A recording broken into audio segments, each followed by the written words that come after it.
U.S. lawmakers and the American Civil Liberties Union are raising the alarm over Amazon's facial recognition tool.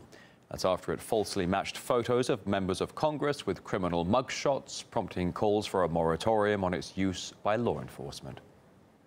An identification, whether accurate or not, could cost people their freedom or even their lives.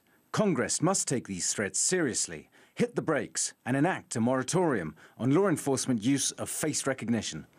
The American Civil Liberties Union compared photos of all the members of the U.S. Congress with a large database of criminal mugshots. Amazon's facial recognition tool made 28 matches. All of them were false. Now, 11 of the mismatches involved people of color, prompting additional concern. Now, the union claims the tool has an inbuilt racial bias, saying the false matches were disproportionately people of color. 40% of the mismatches involve people of color, who also make up 20% of the people in Congress.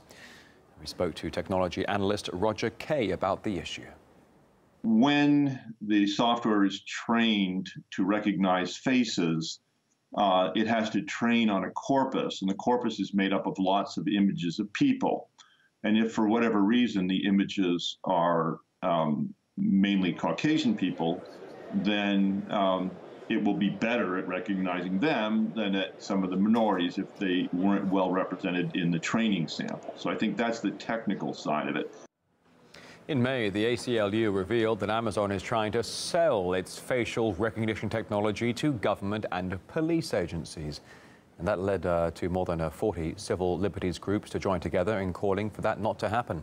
Even Amazon workers joined the protest. However, the technology has already been tested in some U.S. police departments.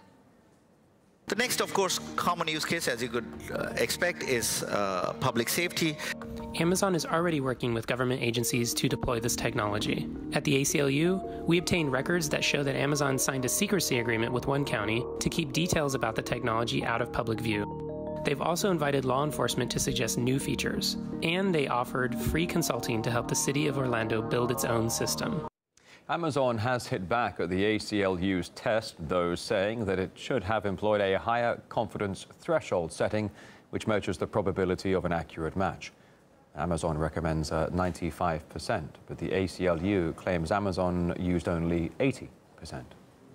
While 80% confidence is an acceptable threshold for photos of hot dogs, chairs, animals, or other social media use cases, it wouldn't be appropriate for identifying individuals with a reasonable level of certainty. When using facial recognition for law enforcement activities, we guide customers to set a threshold of at least 95% or higher.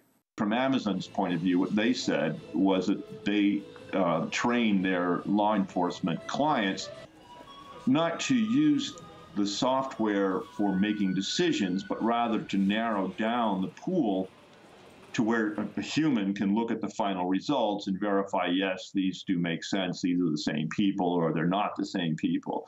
So they're saying that a human being should still be involved, even with a very high confidence level, that the images match. So I think that's another piece of it.